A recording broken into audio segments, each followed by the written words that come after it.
Hello good morning guys. आज हम पढ़ेंगे गोदान, जो उपन्यास है प्रेमचंद का। कल आगे पढ़ लिया था, आज पढ़ते हैं। बिना देर किए। होरी के मुख का रंग ऐसा उड़ गया था जैसे देह का सारा रक्त सूख गया हो। तलाशी उसके घर हुई तो उसके भाई के घर हुई तो एक ही बात है। हीरा अलग सही, पर दुनिया तो जानती है कि वह उसका भाई है। मगर इस वक्त उसका कुछ बस नहीं। उसके पास रुपये होते तो इसी वक्त 50 रुपये लाकर दारोगा जी के चरणों पर रख देता और कहता, सरकार मेरी इज्जत अब आपके हाथ में। मगर उसके पास तो जहर खाने के भी एक पैसा नहीं है। धनिया के पास चाहे 2-4 रुपये पड़े हो, पर वह चुड़ैल भला क्यों देने लगी। मृत्युदंड पाए हुए आदमी की भांति सिर झुकाए अपने अपमान की वेदना का तीव्र अनुभव करता हुआ चुपचाप खड़ा रहा। दाता दीन ने होरी को सचेत किया, होरी रुपये की कोई जुगत करे। अब इस तरह खड़े रहने से काम न चलेगा। होरी दिन स्वर में बोला, अब मैं क्या अर्ज करूं महाराज। अभी तो पहले ही की गठरी सिर पर लदी है और किस मुंह से मांगूं। लेकिन इस संकट से उभार लो। जीता रहा तो कोड़ी कोड़ी चुका दूंगा। मैं मर भी जाऊं तो गोबर तो है ही। मगर दारोगा जी इतनी जल्दी हार मानने वाले न थे। खिसिया कर बोले, मुझे ऐसा मालूम होता है कि इस शैतान की खाला ने हीरा को फंसाने के लिए खुद का गाय को जहर दे दिया। धनिया हाथ मटका कर बोली, हाँ दे दिया। अपनी गाय थी, मार डाली। फिर किसी दूसरे का जानवर तो नहीं मारा। तुम्हारे तहकीकात में यही निकला तो यही लिख दो, पहना दो मेरे हाथों में हथकड़ियाँ। देख लिया तुम्हारा न्याय और तुम्हारी अक्ल की दौड़। गरीबों का गला काटना दूसरी बात है, दूध का दूध और पानी का पानी करना दूसरी बात है। होरी परास्त हो गया। उसे ज्ञात हुआ स्त्री के सामने पुरुष कितना निर्बल, कितना निरुपाय है। नेताओं ने रुपये चुनकर उठा लिए थे। दारोगा जी को वहाँ से चलने का इशारा कर रहे थे। मैं सब जानती हूँ। यहाँ तो बाट खसरा होने वाला था। सभी के मुंह मीठे होते हैं। ये हत्यारे गांवों के मुखिया, गरीबों का खून चूसने वाले, सूद ब्याज डेढ़ी सवाई, नजराना, घूस घास जैसे भी हो, गरीबों को लूटो। उसको सुराज चाहिए। जेल जाने से सुराज न मिलेगा। सुराज मिलेगा धर्म से, न्याय से। नेताओं के मुख में कालिंग सी लगी हुई थी। दारोगा जी के मुंह पर झाड़ सी फिरी हुई थी। इज्जत बचाने के लिए हीरा के घर की ओर चले। एक दिन धनिया ने कहा, तुम्हें इतना गुस्सा कैसे आ गया। मुझे तो तुम्हारे ऊपर कितना ही गुस्सा आए, मगर हाथ न उठाऊंगी। होरी लज्जाता हुआ बोला, अब उसकी चर्चा न कर धनिया। मेरे ऊपर कोई भूत सवार था, इसका मुझे कितना दुख हुआ है वह मैं ही जानता हूँ। गोबर ऐसा लंपट व सरल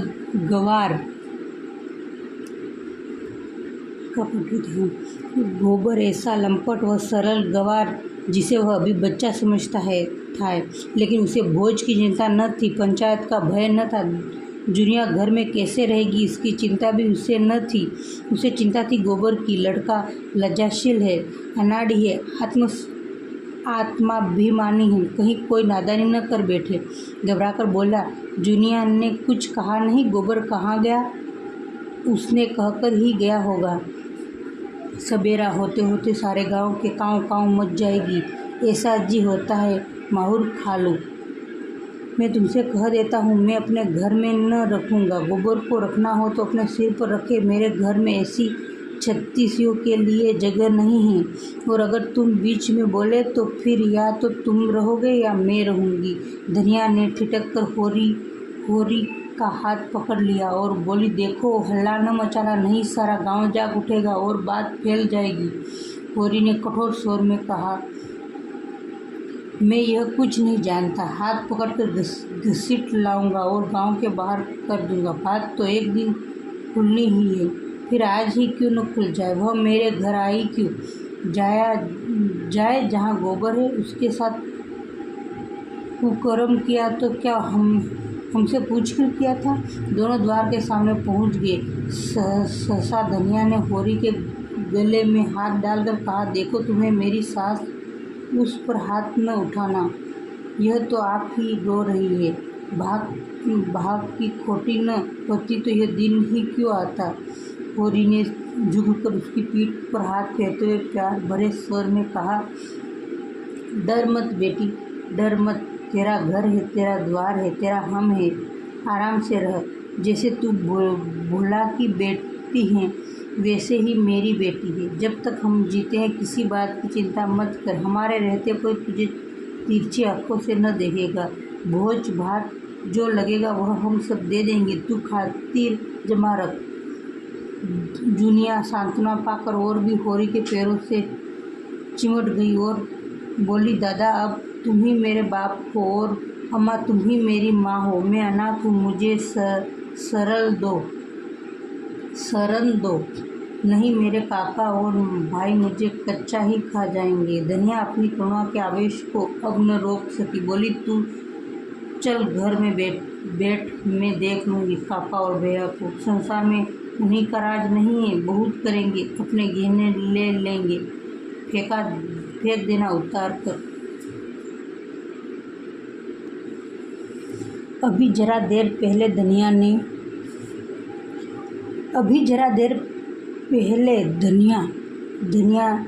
ने क्रोध के आवेश में दुनिया को उल्टा और कलंकिनी और कलमुही न जाने क्या क्या कह डाला था। झाड़ू मारकर घर से निकाले जा रही थी। अभी जो दुनिया ने स्नेह क्षमा और आश्वासन से भरे ये वाक्य सुने तो होरी के पाँव छोड़कर धनिया के पाँव से लिपट गई। और वही साध्वी जिसने होरी के सिवा किसी पुरुष को आँख भर कर देखा भी न था, इस प्रतिष्ठा को गले लगाए उसके आंसू पोंछ रही थी, उसके हृदय को अपने कोमल शब्दों से शांत कर रही थी, जैसे कोई चिड़िया अपने बच्चे को पैरों में छिपाए बैठी हो। धनिया ने जुनिया का हाथ पकड़कर अंदर ले जाते हुए कहा, कायर कहीं का, जिसकी बाह पकड़ी उसका निबाह करना चाहिए कि मुंह में काले लगाकर भाग जाना चाहिए। अब जो आए तो घर में बैठने न दूंगी।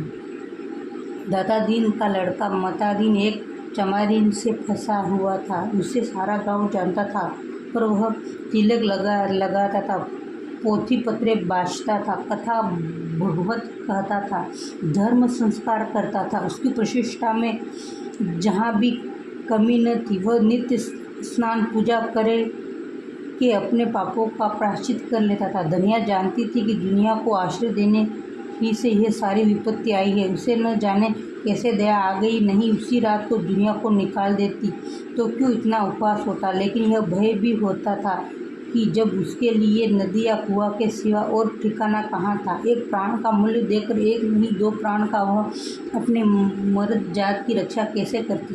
फिर दुनिया के गर्भ में जो बालक है वह धनिया ही के हृदय का टुकड़ा तो है।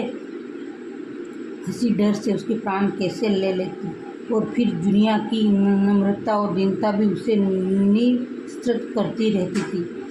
उसने तीव्र स्वर में कहा, हमको कुल प्रतिष्ठा इतनी प्यारी नहीं महाजन की उसके पीछे एक जीव की हत्या कर डालते। ब्याहता न सही पर उसकी बाह तो पकड़ी है, मेरे बेटे ने ही किस मुंह से निकाल देती। वही काम बड़े बड़े करते हैं, मुद्दा उनसे कोई नहीं बोलता, उन्हें कलंक ही नहीं लगता। वही काम छोटे आदमी करते हैं तो उनको मर्जात बिगड़ जाती है, नाक कट जाती है। बड़े आदमियों को अपनी नाक दूसरों की जान से प्यारी होगी, हमें तो अपनी नाक इतनी प्यारी नहीं।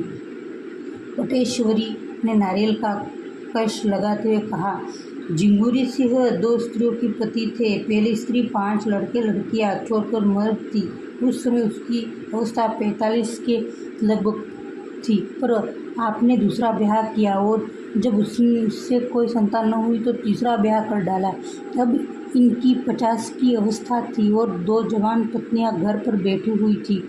उन दोनों ही के विषय की तरह तरह की बातें फैल रही थी, पर ठाकुर साहब के डर से कोई कुछ न कह सका और कहने का अवसर भी तो हो। पति की आड़ में सब कुछ जायज़ है, मुसीबत तो उसको है जिसे कोई आड़ नहीं।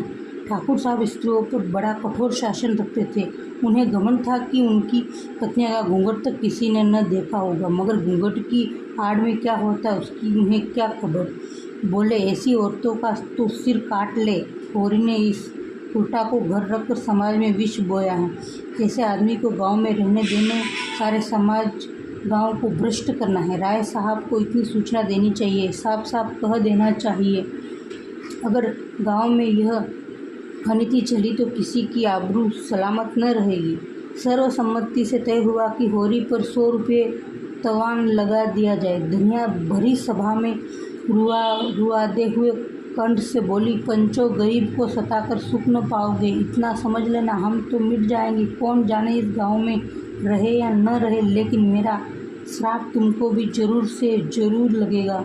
मुझसे इतना कड़ा जरीबाना इसलिए लिया जा रहा है कि मैंने अपनी बहू को क्यों अपने घर में रखा, क्यों उसे घर से निकालकर सड़क की भिखारी नहीं बना दिया। यही न्याय है ये। होरी ने धनिया को डांटा, तू क्यों बोलती है? धनिया, पंच में परमेश्वर रहते हैं, उनका जो न्याय है वह सिर आँखों पर। अगर भगवान की यही इच्छा है कि हम गांव छोड़कर भाग जाए तो हमारा क्या बस। पंचो, हमारे पास जो कुछ है वह अभी खलिहान में है, एक दाना भी घर में नहीं आया। जितना चाहो ले लो, सब लेना चाहो सब ले लो, हमारा भगवान मालिक है। जिनकी कमी पड़े उसे हमारे दोनों बैल ले लेना। होरी ने उसके सामने हाथ जोड़कर कहा, धनिया, तेरे पैर पड़ता हूँ, चुप रह। हम सब बिरादरी के चाकर है, उसके बाहर नहीं जा सकते। वह जो डांड लगाती है उसे सिर झुकाकर मंजूर कर। नक्कू बनकर जीने से तो गले में फांसी लगा लेना अच्छा है। आज मर जाए तो बिरादरी ही तो इस मिट्टी को पार लगाएगी, बिरादरी ही तारेगी तो तरेंगे। पंचो, मुझे अपने जवान बेटे का मुंह देखना नसीब न हो। अगर मेरे पास खलिहान से अनाज के सिवा और कोई चीज़ है, मैं बिरादरी से दगा न करूँगा। पंचों को मेरे बाल बच्चों पर दया आए तो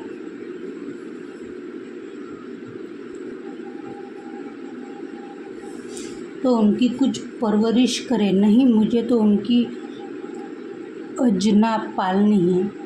धनिया तिल मिलाकर बोली, यह पंच नहीं, राक्षस है, पक्के राक्षस। यह सब अपनी जगह जमीन छीनकर माल मारना चाहते हैं। डांड तो बहाना है। समझाती जाती हूँ पर तुम्हारी आंखें नहीं खुलती। तुम इन पिशाचों से दया की आस रखते हो, सोचते हो 10-5 मन निकाल कर तुम्हें दे देंगे और मुंह धो रखो। होरी ने डांटा, चुप रह, बहुत चढ़ न बोल।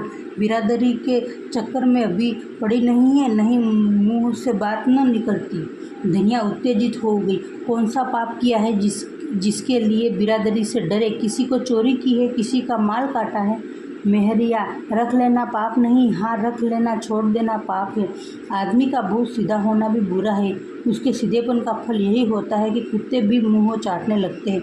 आज इधर तुम्हारी वाह वाह हो रही होगी कि बिरादरी की कैसी मर्जाद रखी ली। मैंने भाग फूट गई कि तुम जैसे मर्द का पाला पड़ा, कभी सुख की रोटी न मिली। मैं तेरे बाप के पाँव पड़ने गया था, वहीं तुझे मेरे गले में बांध गया, पत्थर पड़ गया था उसकी अक्ल पर। और उन्हें क्या कहूँ, न जाने क्या देख कर लट्टू हो गए। इसे कोई बड़े सुंदर भी तो न थे तुम। विवाद विनोद के क्षेत्र में आ गया। 80 रुपये गए तो गए, लाख रुपये का बालक तो मिल गया, उसे तो कोई न छीन लेगा। गोबर घर लौट आए, दुनिया अलग झोपड़ी में भी सुखी रहेगी। मेहता गंभीर भाव से बोले, आपका ख्याल बिल्कुल गलत है। मिर्जाजी मिस मालती हसीन है, खुश मिजाज हैं, समझदार हैं, रोशन ख्याल हैं, और भी उनके कितनी खूबियाँ हैं। वो मेहता ने कहा, लेकिन मैं अपनी जीवन संगिनी में जो बात देखना चाहता हूँ वह उनमें नहीं है, न शायद हो सकती। मेरे जहन में औरत वफा और त्याग की मूर्ति है, जो अपनी बेज़ुबानी से, अपनी कुर्बानी से अपने को बिल्कुल मिटाकर पति की आत्मा का एक अंश बन जाती है। देह पुरुष की रहती है पर आत्मा स्त्री की होती है। आप कहेंगे, मर्द अपने को क्यों नहीं मिटाता, औरत ही क्यों उसकी आशा करता है? मर्द में वह सामर्थ्य ही नहीं है। वह अपने को मिटाएगा तो शून्य हो जाएगा, वह किसी खोह में जा बैठेगा और सर्वात्मा में मिल जाने का स्वप्न देखेगा। वह तेज प्रधान जीव है और अहंकार में यह समझकर कि वह ज्ञान का पुतला है, सीधा ईश्वर में लीन होने की कल्पना किया करता है। स्त्री पृथ्वी की भांति धैर्यवान है, शांति संपन्न है, सहिष्णु है। पुरुष में नारी के गुण आ जाते तो वह महात्मा बन जाता, नारी में पुरुष के गुण आ जाते तो वह उल्टा हो जाती। पुरुष आकर्षित होता है तो स्त्री, और जो सर्वांश में स्त्री हो। मालती ने अभी तक मुझे आकर्षित नहीं किया। मैं आपसे किन शब्दों में कहूँ कि स्त्री मेरी नज़रों में क्या है। संसार में जो कुछ सुंदर है उसी की प्रतिमा को स्त्री कहता हूँ। मैं उससे यह आशा रखता हूँ कि मैं उसे मार ही डालूँ तो वह भी प्रतिहिंसा का भाव उसमें न आए। अगर मैं उसकी आंखों के सामने किसी स्त्री को प्यार करूँ तो भी उसकी ईर्ष्या न जागे। ऐसी नारी पाकर मैं उसके चरणों में गिर पड़ूंगा और उस पर अपने को अर्पण कर दूंगा। मिर्जा ने सिर हिलाकर कहा, ऐसी औरत आपको इस दुनिया में तो शायद ही मिले। मेहता ने हाथ मारकर कहा, एक नहीं 1000, वरना दुनिया वीरान हो जाएगी। ऐसी ही एक मिसाल दीजिए, मिसेज खन्ना को ही ले लीजिए। जब माघ बीत गया और भोला के रुपये न मिले तो एक दिन वह झल्लाया हुआ होरी के घर आ धमका और बोला, यही है तुम्हारी कौल। इसी मुँह से तुमने उख फेर कर मेरे रुपये देने का वादा किया था। अब तो उख फेर चुके हो, लाओ रुपये मेरे हाथ में। होरी जब अपनी विपत्ति सुनाकर और सब तरह चिरोरी करके हार गया और भोला द्वार से न हटा तो उससे झुंझलाकर कहा तो महतो, इस वक्त तो मेरे पास रुपये नहीं हैं और न मुझे कहीं उधार ही मिल सकते हैं। मैं कहाँ से लाऊं? दाने दाने की तंगी हो रही है। विश्वास न हो घर में आकर देख लो, जो कुछ मिले उठा ले जाओ। भोला ने निर्मम भाव से कहा, मैं तुम्हारे घर में क्यों तलाशी लेने जाऊं?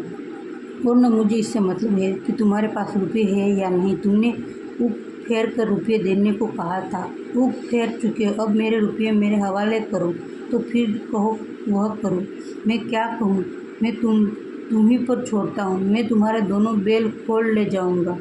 होरी ने उसकी ओर विस्मय भरी आंखों से देखा, मानो अपने कानों पर विश्वास न आया हो। फिर हदबुद्धि सा सिर झुकाकर रह गया। बोला, क्या उसे भिखारी बनाकर छोड़ देना चाहते हो? दोनों बेल चले गए तो उसके दोनों हाथ ही कट जाएंगे।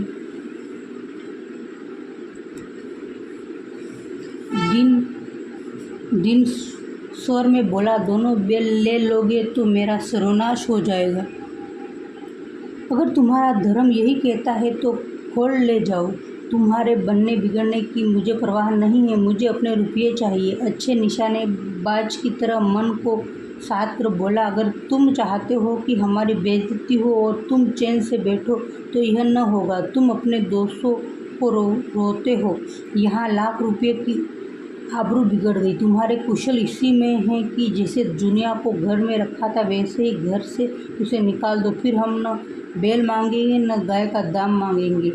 उसने हमारी नाक कटवाई है तो मैं भी उसे ठोकर खाते देखना चाहता हूँ। वह यहाँ रानी बनी बैठी रहे और हम मुँह में कालिंक लगाए उसके नाम को रोते रहे, यह नहीं देख सकता। वह मेरी बेटी है। मैंने उसे गोद में खिलाया है और भगवान साखी में मैंने उसे कभी बेटों से कम नहीं समझा। लेकिन आज उसे भीख मांगते हुए घूर पर दाने चुनते देखकर मेरी छाती शीतल हो जाएगी। जब बाप होकर मैंने अपना हृदय इतना कठोर बना लिया तब सोचो मेरे दिल पर कितनी बड़ी चोट लगी होगी। इस पर मोहजली ने 7 पुस्त का नाम डुबा दिया। तुम उसे घर में रखे हुए हो। यह मेरी छाती पर मूंग दलना नहीं तो और क्या? धनिया ने जैसे पत्थर की लकीर खींचते हुए कहा, तो मैं तो मेरी भी सुन लो। जो बात तुम चाहते हो वह न होगी, 100 जन्म न होगी। दुनिया हमारी जान के साथ है। तुम बेल ही तो ले जाने को कहते हो, ले जाओ। अगर इससे तुम्हारी कटी हुई नाक जोड़ती है तो जोड़ लो। पुरखों की आबरू बचती हो तो बचा लो। दुनिया से बुराई जरूर हुई है। जिस दिन उसने मेरे घर में पाँव रखा मैं झाड़ू लेकर मारने उठी थी, लेकिन जब उसकी आंखों में झरझर आंसू बहने लगे तो मुझे उस पर दया आ गई। तुम अब बूढ़े हो गए हो महतो, पर आज भी तुम्हें सगाई की धुन सवार है। फिर वह तो अभी बच्चा है। भोला ने अपील भरी आंखों से होरी को देख। सुनते हो होरी, इसकी बातें अब मेरा दोस्त नहीं, मैं बिना बैल के लिए न जाऊंगा। होरी ने दृढ़ता से कहा, ले जाओ, फिर रोना मत कि मेरे बैल खोल लेंगे। नहीं रोऊंगा। भोला बैलों की पगहिया खोल रहा था कि जुनिया चकतियोदार साड़ी पहने बच्चे को गोद में ले बाहर निकल आई और कंपित स्वर में बोली, काका लो, मैं इस घर से निकल जाती हूँ। जैसे तुम्हारी मनोकामना है उसी तरह भीख मांगकर अपना बच्चे का पेट पालूंगी। जब भीख न मिलेगी तो कहीं डूब मरूंगी। भोला खिसिया कर बोला, दूर हो मेरे सामने से, भगवान न करे मुझे फिर तेरा मुंह देखना पड़े। कुलच्छिनी, कुल कलंकिनी कहीं की, अब तेरे लिए डूब मरना उचित है। जुनिया ने उसकी ओर ताका भी नहीं। उसके वह क्रोध था जो अपने को खा जाना चाहता था, जिससे हिंसा नहीं आत्मसमर्पण है। धरती इस वक्त मुंह खोलकर उसे निगल लेती तो वह कितना धन्य मानती। उसने आगे कदम उठाया, लेकिन वह 2 कदम भी न गई कि धनिया के दौड़कर उसे पकड़ लिया और हिंसा भरे स्नेह से बोली, तू कहीं जाती है बहू? घर चल, घर में, यह तेरा घर है। हमारे जीते जी और हमारे मरने के पीछे भी डूब मरे वह जिए जिसने अपनी संतान से बेर हो। इस भले आदमी को मुंह से ऐसी बात कहने का लाज नहीं आती। मुझको दोस्त जमाता है नीच। ले जा बैल का रकत पी। जुनिया रोती हुई बोली, अम्मा जब अपना बाप होके मुझे दिखा रहा है तो मुझे डूब ही मरने दो। मुझे अभागिनी के कारण तो तुम्हें दुख ही मिला है। अब जब मैं आई हूँ तुम्हारे घर में मिट्टी मिल गया है। तुमने इतने दिन मुझे जिस प्रेम से रखा, माँ भी न रखती। भगवान मुझे फिर जन्म दे तो तुम्हारी कोख से दे, यही मेरी अभिलाषा है। मालती बाहर से तितली और भीतर से मधुमक्खी। उसके जीवन में हंसी ही हंसी नहीं, केवल मुँह खाकर कौन जी सकता है, और जिए भी तो कोई सुखी जीवन न होगा। वह हंसती है इसलिए कि उसे इसके भी दाम मिलते हैं। उसका चहकना और चमकना इसलिए नहीं कि वह चहकने को ही जीवन समझती है, या उसे निजत्व को अपनी आँखों में इतना बड़ा लिया कि जो कुछ करे अपने ही लिए करे। नहीं, वह क्योंकि चहकती है और विनोद करती है कि इससे उसके कर्तव्य का भार कुछ हल्का हो जाता है। मेहता का भाषण जारी था। पुरुष कहता है, जितने दार्शनिक और वैज्ञानिक आविष्कार हुए हैं वह सब पुरुष थे।